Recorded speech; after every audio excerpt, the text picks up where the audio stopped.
নমস্কার প্রিয় শ্রোতা বন্ধুরা, রাধা কৃষ্ণ উইথ পিয়ালি চ্যানেলে আমি পিয়ালি আছি আজকে আপনাদের সাথে শ্রীমদ্ ভগবত গীতা পাঠ করে শোনানোর জন্য। প্রিয় শ্রোতা বন্ধুরা, আশা করছি তা আপনাদের ভালো লাগবে। এবং শ্রীমদ্ ভগবত গীতা আপনারা কি কোথা থেকে শুনছেন অনুগ্রহ করে আপনাদের গুরুত্বপূর্ণ মতামত দিয়ে জানাতে কিন্তু ভুলে যাবেন না। প্রিয় শ্রোতা বন্ধুরা, চ্যানেলে প্রথমবার শুনে থাকলে অবশ্যই চ্যানেলটিকে সাবস্ক্রাইব করে দিয়ে লাইক কমেন্ট শেয়ার করে অবশ্যই পাশে থাকুন।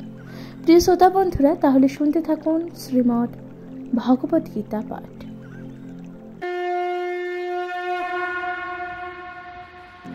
নমস্কার প্রিয় শ্রোতা বন্ধুরা, শ্রীমদ্ ভগবত গীতার আজকে আলোচ্য বিষয়বস্তু হচ্ছে জ্ঞানযোগ, অর্থাৎ চতুর্থ অধ্যায়ের জ্ঞানযোগ আজকের বিষয়বস্তু আলোচ্য। প্রিয় শ্রোতা বন্ধুরা, জ্ঞানযোগের দশম শ্লোকে ভগবান শ্রীকৃষ্ণ কি বলছেন আসুন তার ব্যাখ্যা করি। ভগবান শ্রীকৃষ্ণ বলছেন, বিতরাগ ও ভয় ক্রোধা মন্ময়া মনো প্রসৃতা বহব জ্ঞান তো পশা পুতা মদমা মা গত। প্রিয় শ্রোতা বন্ধুরা, তাহলে এই শ্লোকের অনুবাদে ভগবান কি বলছেন আসুন তার ব্যাখ্যা করি। ভগবান শ্রীকৃষ্ণ অনুবাদে বলছেন, আসক্তি, ভয় ও ক্রোধ থেকে মুক্ত হয়ে সম্পূর্ণরূপে আমাদের মগ্ন হয়ে এবং একান্তভাবে আমার আশ্রয় গ্রহণ করে পূর্বে বহু ব্যক্তি আমার জ্ঞান লাভ করে পবিত্র হয়েছেন এবং এভাবেই তারা আমার অপ্রাকৃতিক প্রেম লাভ করেছেন। শ্রোতা বন্ধুরা, ভগবান তাহলে এইভাবেই বলেছেন অনুবাদে। আশা করছি আপনারা বুঝতে পারছেন। প্রিয় শ্রোতা বন্ধুরা, ভগবান শ্রীকৃষ্ণের পর তাৎপর্য কি বলছেন দেখুন।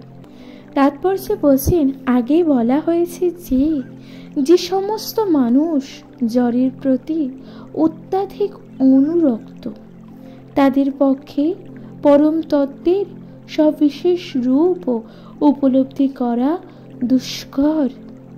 সাধারণত যে সমস্ত মানুষ দেহাত্ম বুদ্ধির দ্বারা প্রভাবিত, তারা জড় বাস্তবাদীর চিন্তায় অত্যন্ত মগ্ন হবার ফলে তাদের পক্ষে ভগবানের সবিশেষ রূপ উপলব্ধি করা প্রায় অসম্ভব। প্রিয় শ্রোতা বন্ধুরা, ভগবান শ্রীকৃষ্ণ বলছেন যে এই সমস্ত জড়বাদীরা কোনো মতেই বুঝে উঠতে পারে না যে, অর্থাৎ এই যে সমস্ত জড়বাদীরা কোনো রকমভাবেই বুঝে উঠতে পারে না যে, কি বুঝতে পারে না দেখুন, ভগবানের একটি চিন্ময় দেহ আছে, অর্থাৎ ভগবানের একটি চিন্ময় দেহ আছে যা অবিনশ্বর, পূর্ণ, জ্ঞানময় এবং নিত্য আনন্দময়। জড়বাদী চিন্তা ভাবনায় জড় দেহটি নশ্বর, অজ্ঞানতার দ্বারা আচ্ছন্ন এবং সম্পূর্ণ নিরানন্দ। তাই সাধারণ মানুষকে যখন ভগবানের সবিশেষ রূপের কথা বলা হয়, তারা এই জড় দেহের ধারণাটি বিবেচনা করে থাকে।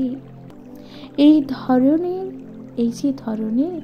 জড়বাদী মানুষেরা মনে করে, এই ধরনের যে জড়বাদী যে সকল মানুষ থাকে তারা মনে করেন কি বিশ্ব চরাচরের বিরাট রূপটি পরম তত্ত্ব। তার ফলে তারা মনে করে পরমেশ্বরের কোনো আকার কিন্তু নেই, তিনি নির্বিশেষ।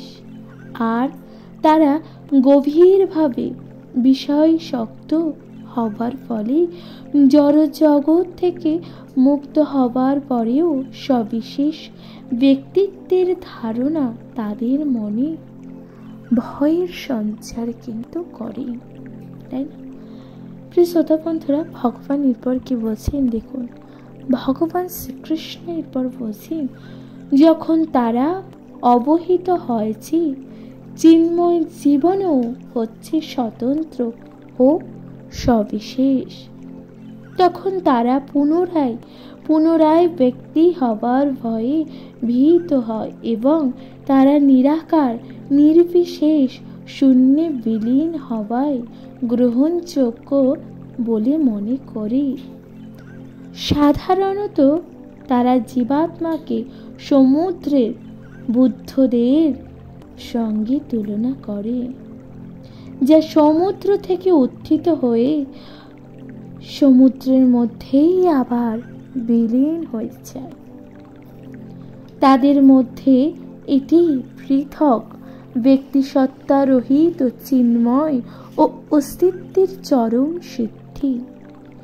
এটি চিন্ময় অস্তিত্বের যথার্থ জ্ঞান রহিত জীবনের এক ভয়ঙ্কর অবস্থা। এছাড়া আরেক দল লোক আছে যারা চিন্ময় অস্তিত্বের কথা একেবারে বুঝতেই পারে না। মানুষের কল্পনা প্রসূত নানান রকম দার্শনিক মতবাদ এবং তাদের মতভেদের ফলে বিভ্রান্ত হয়ে তারা এতই বিরক্ত বা ক্রুদ্ধ হয়ে পড়ে যে শেষ পর্যন্ত তারা মূর্খের মতন সিদ্ধান্ত নেয় এবং পরম তত্ত্ব বলে কিছু নেই এবং অস্তিত্বের সবই কিছুই কিন্তু শূন্য। প্রিয় শ্রোতা বন্ধুরা, ভগবান বলছেন এই ধরনের লোকেরা বিকারগ্রস্ত রুগ্ন। ভগবান এই ধরনের লোকেদের কি বলছে তাহলে? বিকারগ্রস্ত রুগ্ন। কিছু লোক আছে যারা জড় বিষয়ে অত্যন্ত আসক্ত হবার ফলে পারমার্থিক তত্ত্ব নিয়ে একেবারেই মাথা ঘামান না। তাদের মধ্যে কেউ পরম চিন্ময় সত্তার লীন হতে চায় এবং কেউ আবার মনগড়া দার্শনিক তত্ত্বের কোনো কূল ও কিনারা না পেয়ে হতাশায় ক্রুদ্ধ হয়ে সব কিছুই অবিশ্বাস কিন্তু করে। ভগবান শ্রীকৃষ্ণ এরপর কি বলছেন দেখুন।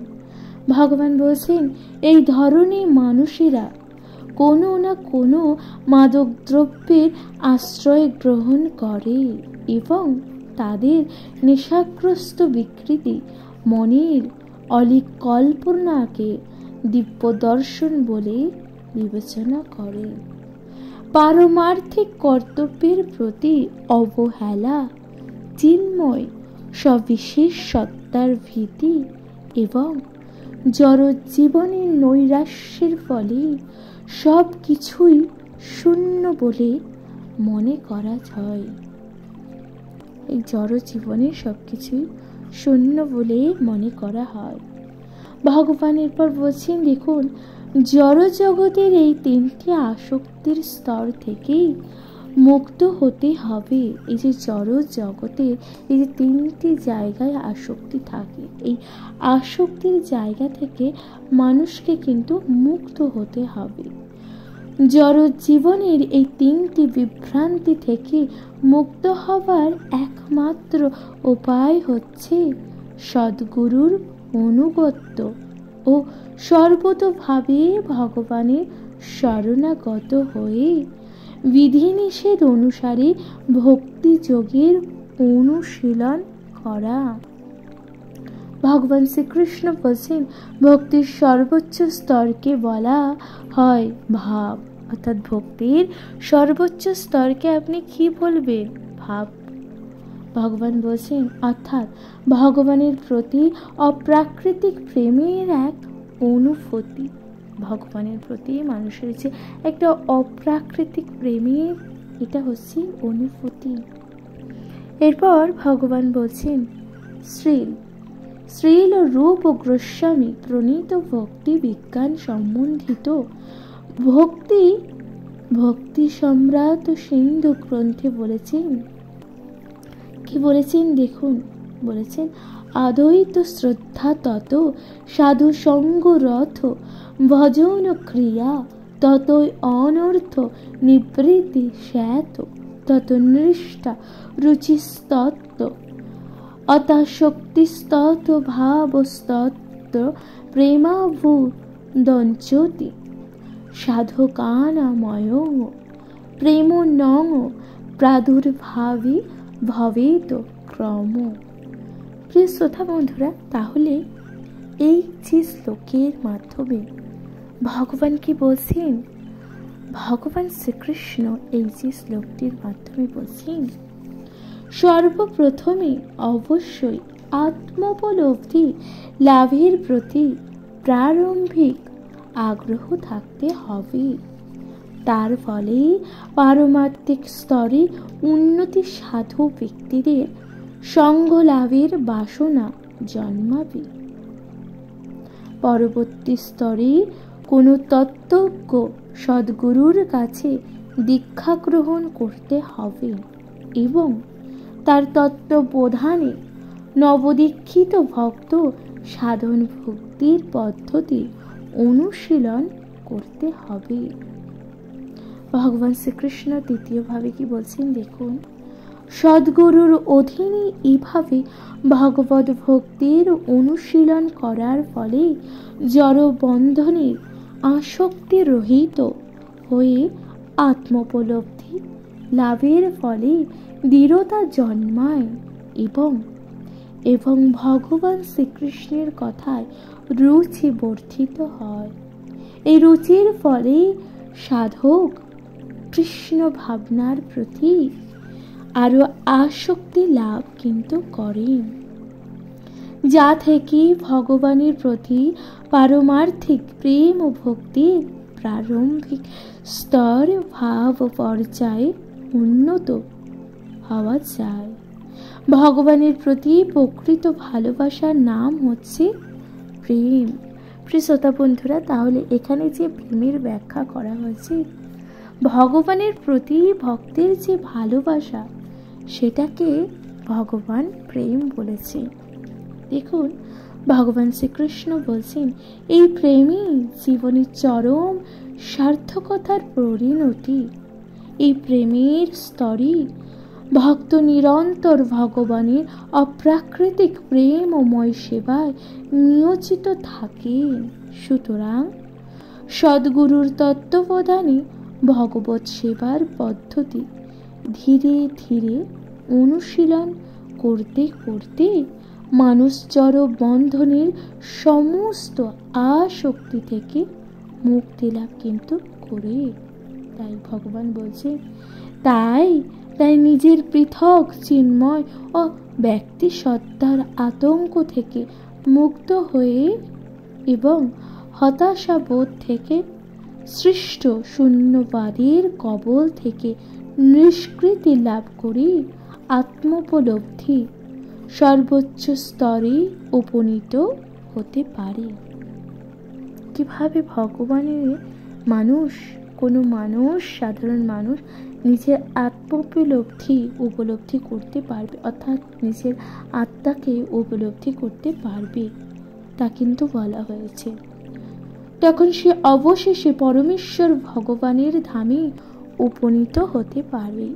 তাহলে সে ব্যক্তি এইভাবে পরমেশ্বর ভগবানের ধামে উপনীত কিন্তু হতে পারবে। প্রিয় শ্রোতা বন্ধুরা, তাহলে এখানে সমাপ্ত হচ্ছে দশম শ্লোক। আশা করছি আপনারা দশম শ্লোকের অর্থ ও তাৎপর্য আশা করছি তা আপনারা বুঝতে পেরেছেন। প্রিয় শ্রোতা বন্ধুরা, আপনাদের কেমন লাগছে শ্রীমদ্ ভগবদ গীতা পাঠ? আপনাদের গুরুত্বপূর্ণ মতামত দিয়ে জানাতে ভুলে যাবেন না। প্রিয় শ্রোতা বন্ধুরা, শুনতে থাকুন শ্রীমদ্ ভগবদ গীতা পাঠ। এরপর আপনাদের সাথে পাঠ করে শোনাচ্ছি একাদশ শ্লোক। শুনতে থাকুন শ্রীমদ্ ভগবদ গীতা পাঠ।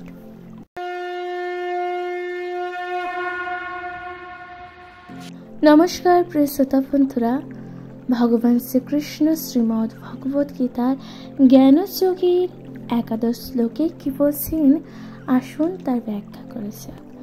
ভগবান শ্রীকৃষ্ণ বলছেন, ये यथा मां प्रपद्यन्ते तांस्तथैव भजाम्यहम् मम वर्तानुवर्तन्ते মনুষ্যা পার্থ সর্বস্ব। প্রিয় শ্রোতা বন্ধুরা, তাহলে ভগবান শ্রীকৃষ্ণ এই শ্লোকের অনুবাদে কি বলছেন দেখুন। অনুবাদে বলছেন, যারা যেভাবে আমার কাছে আত্মসমর্পণ করে আমি তাদের সেভাবেই পুরস্কৃত করে থাকি। হে পার্থ, সকলে সর্বতোভাবে আমার পথ অনুসরণ করে। প্রিয় শ্রোতা বন্ধুরা, ভগবান শ্রীকৃষ্ণ ঠিক এভাবে কিন্তু এই শ্লোকের অনুবাদে বলেছেন এই বাক্যগুলো। এরপর তাৎপর্যে ভগবান কি বলছেন দেখুন। তাৎপর্যে বলছেন, সকলেই শ্রীকৃষ্ণকে তার বিভিন্ন প্রকাশের পরিপ্রেক্ষিতে অন্বেষণ করেছে। পরমেশ্বর ভগবান শ্রীকৃষ্ণকে তার নির্বিশেষ ব্রহ্মজ্যোতি রূপে এবং অনুপরমাণ সহ সর্বতোভাবে বিরাজমান ও পরমার্থার রূপে আংশিকভাবে উপলব্ধি করা যায়। কিন্তু তার শুদ্ধ ভক্তরাই কেবল শ্রীকৃষ্ণের পূর্ণরূপ উপলব্ধি করতে পারেন। অন্তিমে শ্রীকৃষ্ণ সকলের উপলব্ধির চরম লক্ষ্য। তাই যে যেভাবে ভগবানকে পেতে চায় তার সিদ্ধিও হয় সেইভাবে। অপ্রাকৃতিক জগতে ভগবান তার শুদ্ধ ভক্তদের ভাবনা অনুযায়ী তাদের সঙ্গে ভাবের বিনিময় করে থাকেন। সেখানে কেউ শ্রীকৃষ্ণকে পরমেশ্বর জ্ঞানে সেবা করেন, কেউ সখা বলে মনে করেন, কেউ সন্তান বলে মনে করেন, আবার কেউ বা প্রেমাস্পদ বলে মনে করেন। শ্রীকৃষ্ণ তেমনি তাদের বাসনা অনুযায়ী তাদের সকলের ভালোবাসার প্রতিদান কিন্তু দেয়। অর্থাৎ শ্রীকৃষ্ণকে যে সকল মানুষ ঠিক যেমন ভাবে দেখতে চান, ভগবান শ্রীকৃষ্ণ কিন্তু সকল মানুষের মনের ইচ্ছা পূরণ করে এবং ঠিক এমন ভাবেই ভগবান শ্রীকৃষ্ণ তাদেরকে ধরা দেয়, তাই না? বলছেন দেখুন, জড় জগতে সেই রকম বিভিন্ন ধরনের ভাবের বিনিময় রয়েছে এবং ভগবান ও বিভিন্ন উপাসকের ভাবনা অনুযায়ী তাদের সঙ্গে একইভাবে ভাবের বিনিময় করেন। ভগবানের শুদ্ধ ভক্তরা অপ্রাকৃতিক জগতে এবং এখানে এই জড় জগতের ব্যক্তিগতভাবে ভগবানের সান্নিধ্য লাভ কিন্তু করেন, তার সেবা করতে পারেন এবং তার প্রেমময় সেবায় নিয়োজিত হয়ে অপ্রাকৃতিক আনন্দ অনুভব করতে পারেন। আর যারা নির্বিশেষবাদী এবং যারা তাদের আত্মার সত্তাকে বিনাশ করে দিয়ে আধ্যাত্মিক আত্মহত্যা করতে চান, শ্রীকৃষ্ণ তার ব্রহ্মজ্যোতিকে আত্মসাৎ করে নেন। এই সমস্ত নির্বিশেষবাদীরা ভগবানের সচ্চিদানন্দ রূপ স্বীকার করে না, কিন্তু তাই তারা ভগবানের সান্নিধ্যে অপ্রাকৃতিক সেবায় আনন্দ উপলব্ধি করতে পারে না এবং পরিণামে তাদের ব্যক্তিগত সত্তা বিলুপ্ত হয়ে যায়। তাদের মধ্যে যারা আবার ব্রহ্মায় বিলীন হয়ে যেতে পারে না, তারা এই জড় জগতে ফিরে এসে তাদের সুপ্ত বাসনা চরিতার্থ করতে সক্রিয় হয়। তারা অপ্রাকৃতিক জগতে প্রবেশ করার অনুমতি পায় না। তারা কিন্তু এই যে অপ্রাকৃতিক যে জগৎ, সেখানে কিন্তু তারা প্রবেশ করার অনুমতি পায় না।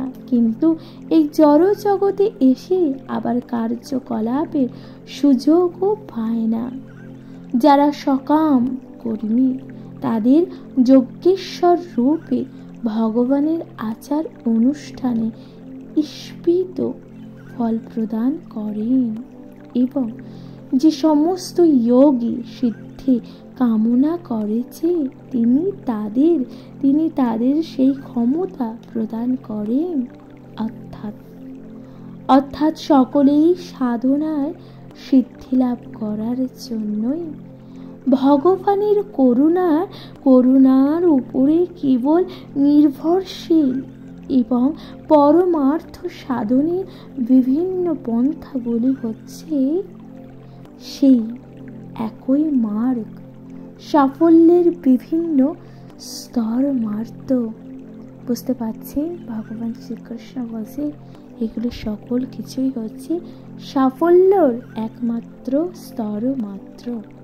তাই কৃষ্ণ ভাবনায় চরম সিদ্ধির স্তরে অধিষ্ঠিত না হলে সমস্ত প্রচেষ্টায় অসম্পূর্ণ হয়ে যেতে থাকে বা হয়ে যেতে চায়। শ্রীমদ্ ভগবদ গীতায় এই সম্বন্ধে কিন্তু বলা হয়েছে। অর্থাৎ শ্রীমদ্ ভগবদ গীতায় এই সম্বন্ধে এই সকল কথা বলা হয়েছে। কি বলছেন দেখুন, ভগবান বলছেন অকাম সর্বকাম বা মোক্ষ কাম উদারী ধাম তীব্রেণ ভক্তি যোগেন যথেত পুরুষং পরম। সব রকম কামনা থেকে মুক্ত ভক্তরাই হোক, অথবা কামনা বিশিষ্ট সকাম কর্মী হোক না কেন, মোক্ষকারী যোগী বা যোগী হোক, সকলেই কর্তব্য হচ্ছে চরম সিদ্ধির জন্য ভক্তি যোগের দ্বারা ভগবানের আরাধনা করা, যা অন্তিমে কৃষ্ণ ভাবনায় পর্যবসিত হবে। শ্রোতা বন্ধুরা, ভগবান শ্রীকৃষ্ণ ঠিক এইভাবে কিন্তু উদাহরণ দিয়েছেন। আশা করছি আপনাদের শ্রীমদ্ ভগবদ গীতা পাঠ অবশ্যই ভালো লাগছে। শ্রোতা বন্ধুরা, তাহলে এখানেই সমাপ্ত হচ্ছে একাদশ শ্লোক। আশা করছি এই একাদশ শ্লোক আপনাদের ভালো লেগেছে। প্রিয় শ্রোতা বন্ধুরা, এরপর আপনাদের সাথে পাঠ করে শোনাচ্ছি দ্বাদশ শ্লোক। ভগবান শ্রীকৃষ্ণ এই দ্বাদশ শ্লোকের মধ্যে দিয়ে আমাদের কি জ্ঞান বা কি জীবনের মানে বা জীবনের কথা বলতে চলেছেন তা আপনারা অবশ্যই শুনতে থাকুন। প্রিয় শ্রোতা বন্ধুরা, অবশ্যই শ্রীমদ্ ভগবদ গীতা পাঠ শুনতে থাকুন। এরপর আপনাদের সাথে পাঠ করে শোনাচ্ছি দ্বাদশ শ্লোক।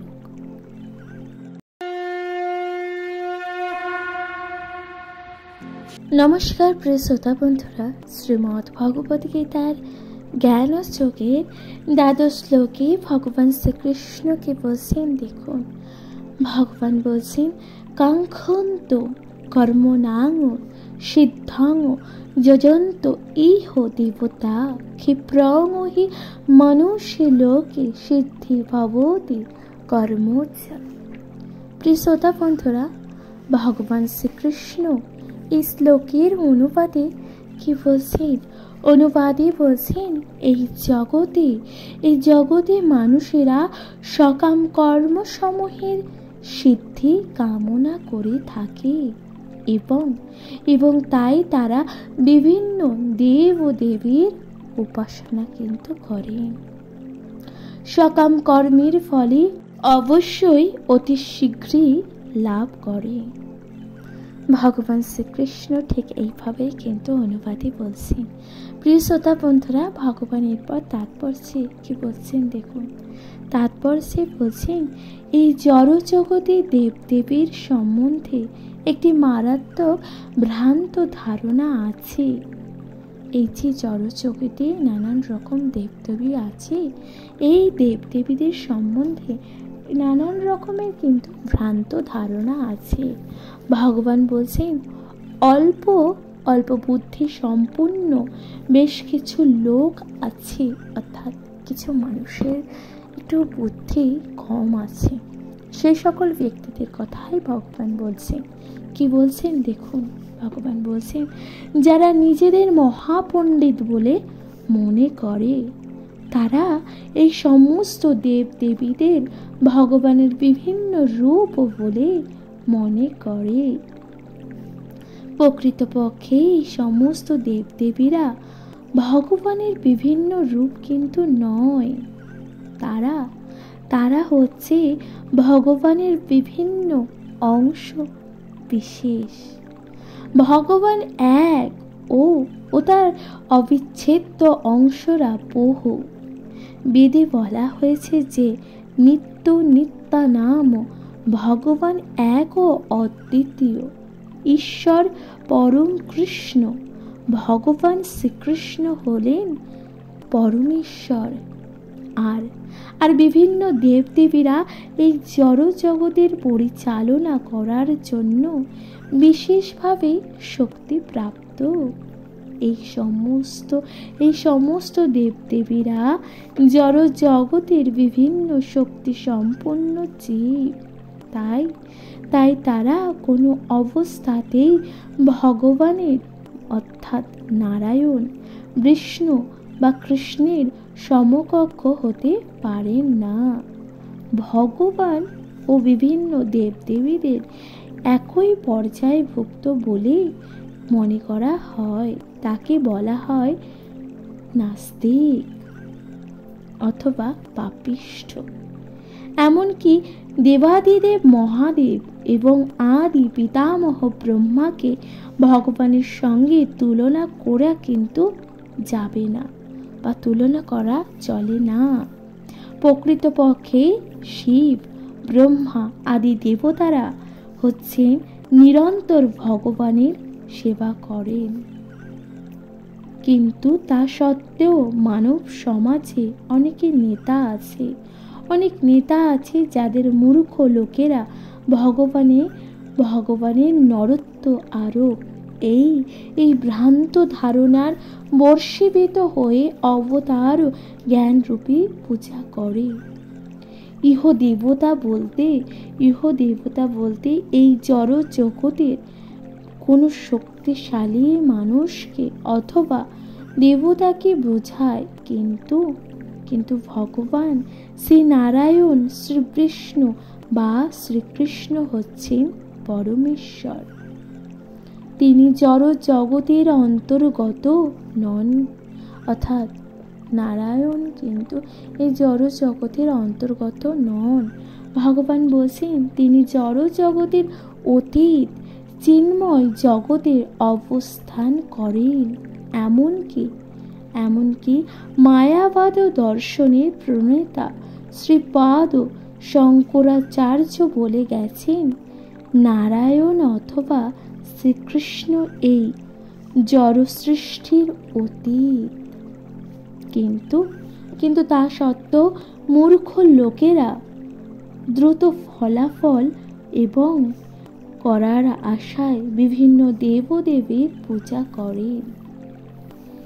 তারা ফল লাভ করে বটে, কিন্তু এই সমস্ত মূর্খ লোকগুলো বুঝতে পারে না যে বিভিন্ন দেবদেবীকে পূজা করার ফলে প্রাপ্ত ফল অনিত্য এবং তা অল্প বুদ্ধি সম্পন্ন মানুষদের জন্য। যিনি প্রকৃত বুদ্ধিমান তিনি ভগবানের সেবা করেন। তৎকালীন অনিত্য লাভের জন্য বিভিন্ন দেব ও দেবীকে পূজা করা নিষ্প্রয়োজন। জড় জগতের বিনাশের সঙ্গে সঙ্গে এই সমস্ত দেব ও দেবী এবং তাদের উপাসকেরাও বিনাশপ্রাপ্ত হবেন। দেবদেবীর দেওয়া বড় হচ্ছে জড় এবং অনিত্য। জড় জগৎ ও জড় জগতের বাসিন্দা এমনকি বিভিন্ন দেব ও দেবী এবং তাদের উপাসকেরা সকলেই মহাজাগতিক সমুদ্রের বুবুদ্ধ স্বরূপ। কিন্তু তা সত্ত্বেও এই জগতে মানব সমাজ, ভূসম্পত্তি, পরিবার ও ভোগের সামগ্রী আদি অনন্ত জড় বিষয় সমূহ লাভের আশায় উন্মাদ। অর্থাৎ এই যে জড় জগতের নানান রকম মোহমায়া আছে, মানব সমাজ সেই সকল ভূসম্পত্তি অর্থাৎ সম্পত্তি, পরিবার এবং ভোগের সামগ্রী আদি অনন্ত বিষয় সমূহ লাভের কিন্তু উন্মাদ। এই ধরনের অনিত্য বস্তু লাভের জন্য মানুষেরা মানব সমাজে বিভিন্ন দেব দেবী অথবা শক্তিশালী কোনো ব্যক্তির পূজা করেন। কোনো রাজনৈতিক নেতাকে পূজা করে যদি সরাসরি বা সরকারের মন্ত্রিত্বের পদ লাভ করা যায়, সেটিকেও তারা পরম প্রাপ্তি বলে মনে করেন। তাই তারা সকলের তথাকথিত নেতাদের ভুলুণ্ঠিত প্রমাণ করেন এবং তার ফলে তাদের কাছ থেকে সাময়িক কিছু আশীর্বাদও লাভ করেন।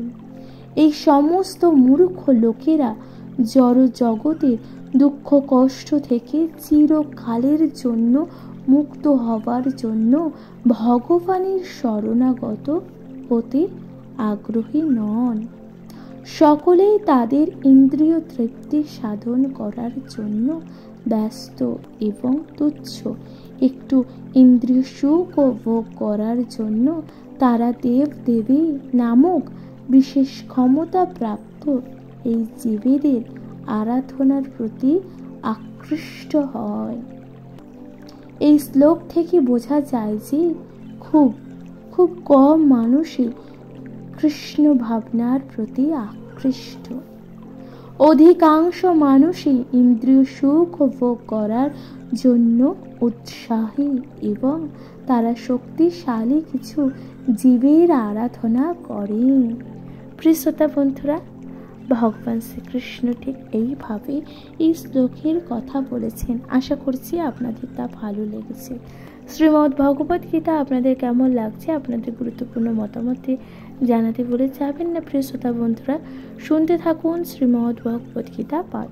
এরপর আপনাদের সাথে পাঠ করে শোনাচ্ছি 13 নং শ্লোক। ভগবান শ্রীকৃষ্ণ এই শ্লোকে কি বলছেন আসুন তা ব্যাখ্যা করা যাক। নমস্কার প্রিয় শ্রোতা বন্ধুরা, ভগবান শ্রীকৃষ্ণ শ্রীমদ্ ভগবত গীতার জ্ঞান শ্লোকে 13 নং শ্লোকে কি বলছেন আসুন তার ব্যাখ্যা করি। ভগবান বলছেন, চাতুর্বর্ণ নং ময়া সৃষ্টং গুণ কর্মণ্যে বিভাগন তস্য কর্তারমপি মাং বিদ্ধা কর্তারমস্য বয়ম। প্রিয় শ্রোতা বন্ধুরা, অনুবাদে ভগবান কি বলছেন দেখুন। এই অনুবাদে ভগবান শ্রীকৃষ্ণ বলছেন, প্রকৃতির 3টি গুণ ও তাদের সঙ্গে সংযুক্ত কর্ম অনুসারে আমি মানব সমাজের 4টি বর্ণের সৃষ্টি করেছি। আমি এই প্রথার স্রষ্টা হলেও আমাকে অকর্তা এবং অব্যয় বলে জানবে। ভগবান এইভাবে শ্লোকের অনুবাদ বলেছেন। এরপর ভগবান শ্রীকৃষ্ণ তাৎপর্যে কি বলছেন দেখুন। ভগবান তাৎপর্যে বলছেন, ভগবানই সব কিছুর স্রষ্টা, তার থেকে সব কিছুই সৃষ্টি হয়েছে। তিনি সব কিছুই রক্ষা করেন, আবার প্রলয়ের পরে সব কিছুই তার মধ্যে প্রবিষ্ট হয়। সমাজের 4টি বর্ণ তাহারই সৃষ্টি। সমাজের সর্বোচ্চ বর্ণ সৃষ্টি হয়েছে শ্রেষ্ঠ বুদ্ধিমত্তা সম্পন্ন মানুষদের নিয়ে, যাদের পারিভাষায় বলা হয় ব্রাহ্মণ, এবং তারা সত্ত্বগুণের দ্বারা প্রভাবিত। এর পরের বর্ণটি হচ্ছে শাসক সম্প্রদায়, অর্থাৎ এদের পরিভাষায় বলা হয় ক্ষত্রিয়, এবং এবং এরা রাজগুণের দ্বারা প্রভাবিত। তারপরের বর্ণটি হচ্ছে ব্যবসায়ী সম্প্রদায়। এদের বলা হয় বৈশ্য এবং এরা রাজা ও তমগুণের দ্বারা প্রভাবিত। প্রিয় শ্রোতা বন্ধুরা, তারপরের বর্ণটি হচ্ছে শ্রমজীবী সম্প্রদায়। এদের বলা হয় শূদ্র এবং এরা তমগুণের দ্বারা প্রভাবিত। প্রিয় শ্রোতা বন্ধুরা, তাহলে ভগবান শ্রীকৃষ্ণ ঠিক এইভাবে যে চারটি বর্ণের, অর্থাৎ আমাদের সম্প্রদায় যে চারটি বর্ণ আছে, সেই চারটি বর্ণের প্রতিষ্ঠা করেছেন। তাহলে কে কি একবার বলি? ব্রাহ্মণ, ক্ষত্রিয়, বৈশ্য ও শূদ্র। প্রিয় শ্রোতা বন্ধুরা, ভগবান শ্রীকৃষ্ণ বলছেন, ভগবান যদিও মানব সমাজের এই চারটি বর্ণ সৃষ্টি করেছেন, তবুও তিনি সেগুলির কোনোটিরই অন্তর্ভুক্ত নন। কারণ তিনি মায়ার বন্ধনে আবদ্ধ জীবের মতন কিন্তু নন। মায়ার বন্ধনে আবদ্ধ জীব দেহের মধ্যে মানব জাতিরা অন্যতম। অর্থাৎ যে সকল মানুষ মায়ার বন্ধনে আবদ্ধ থাকে, তাদের মধ্যে এই মানব জাতি অন্যতম।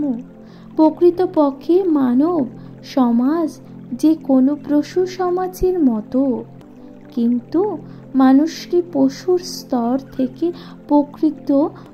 প্রকৃতি মানুষের স্তরে উন্নতি করবার জন্য ভগবান এই চারটি বর্ণ বিভাগ কিন্তু করেছেন। অর্থাৎ মানুষের জন্য, মানুষ সেবার জন্য ভগবান শ্রীকৃষ্ণ কিন্তু এই চারটি বর্ণ বিভাগ করেছেন, যাতে মানুষ পর্যায়ক্রমে ধীরে ধীরে কৃষ্ণ ভাবনাময় হতে পারে।